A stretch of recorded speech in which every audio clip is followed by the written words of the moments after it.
President Macron and some other Western leaders. Shame on them. जिस तरीके से Netanyahu ने रिसेंटली एक वीडियो के जरिए इंग्लिश लैंग्वेज बोलकर ताकि इंटरनेशनल ऑडियंस को समझ में आए इमैनुअल मैक्रों की बेइज्जती करी है, लिटरली ये कहा है शेम ऑन देम। ये वर्ड बार बार इन्होंने यहां पर यूज किए हैं, व्हाट अ डिसग्रेस, शेम।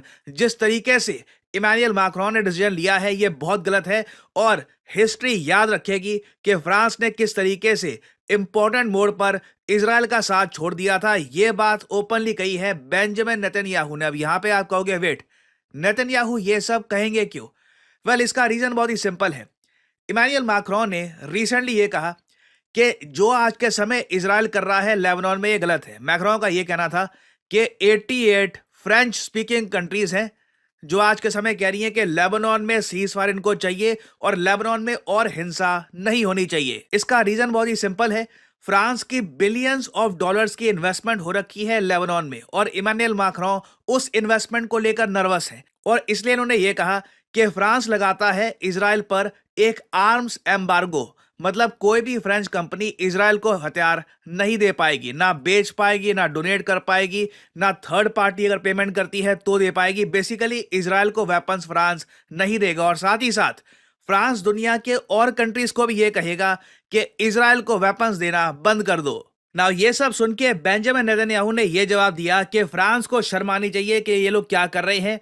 क्या ईरान हिजबुल्ला या हमास पर वेपन्स एम्बार्गो लगाएगा? इनके हिसाब से अगेन जो नेतन्याहू ने कहा है ये मैं आपको बता रहा हूं कि आज के समय इजराइल एक बहुत ही बड़ी जंग लड़ रहा है सभ्यता के लिए, तो ऐसी जंग में इजराइल का साथ छोड़ देना और ये कहना कि इजराइल को वेपन्स मत बेचो, ये बहुत ज़्यादा एक डिसग्रेस की बात है। और यहाँ पे ये ऐड करते हैं, मैं आपको ये बता दूं इजराइल जीतेगा, तुम्हारी सपोर्ट मिले या ना मिले। ये जो छोटी सी क्लिप है मैं चाहता हूं आप देखिए, ये वीडियो दुनिया भर में हो चुकी है वायरल।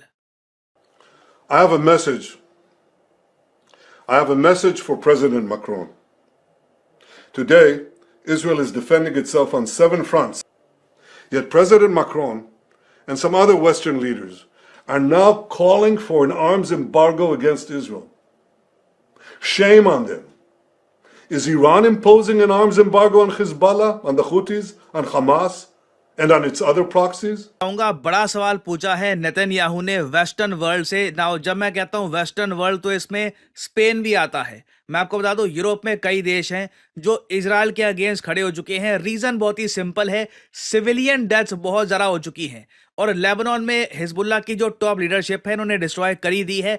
तो इसके बाद कई यूरोपियन कंट्रीज कह रहे हैं कि अब इजराइल को लेबनान में सीज फायर कर लेना चाहिए। बट इजराइल का ये कहना है, आप हमको ये बता दो जो भाषा आप लोग यूज कर रहे हो इनके हिसाब से, नेतन्याहू के हिसाब से जो आतंकवाद स्प्रेड करने वाले देश हैं, क्या वैसी भाषा कभी वो यूज करते हैं कि सीज फायर कर दो, बहुत हो गया? पाकिस्तान लाइव के मुअज़्ज़िज़ नाज़रीन, अस्सलाम वालेकुम।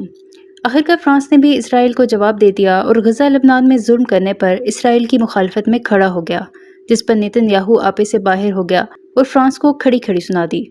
नाज़रीन, अब फ्रांस समेत कई यूरोपीय ममालिक की भी बस हो चुकी है और वो भी इसराइल की मुखालफत में एक हो गए हैं। लेकिन इस सब के बीच भारतीय मीडिया अब भी इसराइल को सपोर्ट कर रहा है और फ्रांस की मुखालफत में बढ़ चढ़कर पेश हो रहा है। ये सूरत हाल उस वक्त और भी संगीन हो गई जब फ्रांसीसी सदर ने इसराइल की गजा और लबनान में जारी कार्रवाइयों को खुलेआम तनकीद का निशाना बनाया। उनका कहना था कि इंसानी हकूक की पामाली और बेगुनाहों के कत्लेआम को मजीद बर्दाश्त नहीं किया जा सकता। इस बयान ने इसराइली हुकूमत को शदीद गुस्से में मुब्तला कर दिया, जिस पर नेतन्याहू ने न सिर्फ फ्रांस बल्कि पूरे यूरोप को तनकीद का निशाना बनाया और कहा कि इसराइल अपनी सलामती पर कोई समझौता नहीं करेगा। नाजरीन, ये तो वाज़ेह है कि इसराइल के जुल्म सितम के खिलाफ अब यूरोप भी बेदार हो रहा है। फ्रांस के बाद जर्मनी और दीगर यूरोपीय ममालिक ने भी इसराइल की पॉलिसियों पर सवालात उठाना शुरू कर दिए हैं। दुनिया के मुख्तलिफ हिस्सों में अवामी मुजाहरे भी जोर पकड़ते जा रहे हैं और यूरोपीय शहरी अपने हुक्मरानों से इसराइल की हमायत तर्क करने का मुतालबा कर रहे हैं। लेकिन इस पूरे मामले में भारतीय मीडिया का रवैया हैरानकुन है। भारत में इसराइल के मुजालिम के बावजूद भारतीय मीडिया इसराइल की हमायत में पेश है। भारत के मुख्तलिफ चैनल्स पर इसराइल को एक मजलूम रियासत के तौर पर पेश किया जा रहा है और फ्रांस की मुखालफत में बेजा प्रोपेगेंडा किया जा रहा है। भारतीय तजियाकार और एंकर्स इसराइल की फौजी कार्रवाइयों का दिफा करते हुए फलस्तीनियों को दहशतगर्द करार देने की कोशिश कर रहे हैं। यहाँ एक और अहम पहलू ये है कि भारत और इसराइल के बढ़ते हुए दिफाई ताल्लुकात की वजह से भारतीय हुकूमत और मीडिया की इसराइल नवाज पॉलिसी मजीद वाज़े हो गई है, लेकिन इस सब के बावजूद आलमी बरादरी अब इसराइल के खिलाफ हो रही है। और अगर यूरोप जैसे अहम खित्ते के ममालिक इसराइल की मुखालफत में एक साथ खड़े हो गए तो इसराइल को आलमी सतह पर तन्हाई का सामना करना पड़ सकता है। इस हवाले से भारतीय मीडिया का क्या रद्द-ए-अमल है, इस वीडियो में देखें। वीडियो में आगे बढ़ने से पहले मेरे चैनल पाकिस्तान लाइव को सब्सक्राइब जरूर करें ताकि आने वाली वीडियो अपडेट से आगाह रहें। या अक्टूबर 7 की कभी निंदा भी उन्होंने करी है। तो ये बातें देखिए, नेतन्याहू पहली बार ओपनली कह रहे हैं। फ्रांस को इन्होंने जो ये भाषा सुनाई है ना, उसके बाद इमैनुअल मैक्रोन ने भी यू टर्न लिया है और फ्रांस को ये बोलना पड़ा कि फ्रांस इज इजराइल्स फ्रेंड। मगर फिर आगे इन्होंने ये कहा कि देखिए, लेबनान में जो इंफ्रास्ट्रक्चर है, सिविलियंस हैं, उनको काफ़ी नुकसान हो चुका है, तो इसलिए इमैनुअल मैक्रोन सीज फायर चाहते हैं। बट इजराइल का देखिए काम करने का तरीका अलग है। पहले तो नेतन्याहू ने इमैनुअल मैक्रोन को इंटरनेशनली इंग्लिश लैंग्वेज में, एक ऐसी लैंग्वेज जो इंटरनेशनली ज़्यादातर लोग समझते हैं, उसमें ये बोल दिया शेम ऑन यू। उसके बाद क्या होता है कि इजराइल की जो मिलिट्री है, इनकी एयरफोर्स है, ये फिर से बॉम्बिंग करती है लेबनान की, और इस बार ऐसी जगह बॉम्बिंग की जाती है जहां पर फ्रेंच कंपनी के कुछ गैस स्टेशन थे, गैस डिपो थे, ये भी डिस्ट्रॉय कर दिए जाते हैं।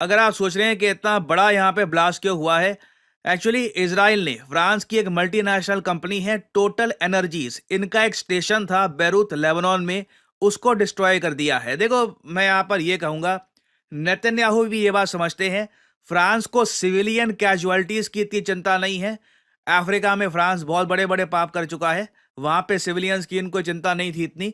यहाँ पर मेन फ्रांस को चिंता है अपनी इन्वेस्टमेंट्स की। टोटल एनर्जीज एक बहुत ही बड़ी कंपनी है फ्रांस की, और इन्होंने बहुत सारा पैसा इन्वेस्ट कर रखा है लेबनान के एनर्जी इंफ्रास्ट्रक्चर में। तो इजराइल ने ना कैटेगोरिकली, जैसे ही फ्रांस की स्टेटमेंट आई कि इजराइल को हम वेपन नहीं भेजेंगे, और साथ ही साथ बाकी कंट्रीज को भी हम कहते हैं कि इजराइल को वेपन्स ना भेजो, उसके बाद सीधा इजराइल ने टारगेट करना स्टार्ट कर दिया फ्रांस की total energy gas station sites को इन बैरूत। और कई लोग सोशल मीडिया पे ये लिख रहे हैं कि नेतन्याहू एक साइकोपैथ की तरह काम कर रहे हैं और अब डायरेक्टली मेजर फ्रेंच कंपनी को टारगेट कर रहे हैं इन लेबनान। तो यहाँ पर देखिए, मैं आपसे पूछना चाहूंगा, आपके हिसाब से कौन सही है?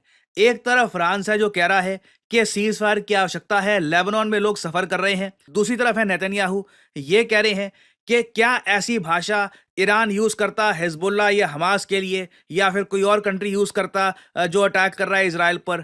तो इस केस में मैं जानना चाहूंगा, आपके हिसाब से हु इज राइट? दोनों जियोपॉलिटिक्स की फील्ड में बड़े लीडर हैं, बड़े नाम हैं। एक तरफ बेंजामिन नेतन्याहू, दूसरी तरफ इमैनुअल मैक्रोन। इंडियन पर्सपेक्टिव से आप अगर देखें तो इंडिया के रिलेशंस दोनों के साथ काफी अच्छे हैं। तो बताइए यहाँ पर आपके हिसाब से कौन सही है, इमैनुअल मैक्रोन या फिर नेतन्याहू?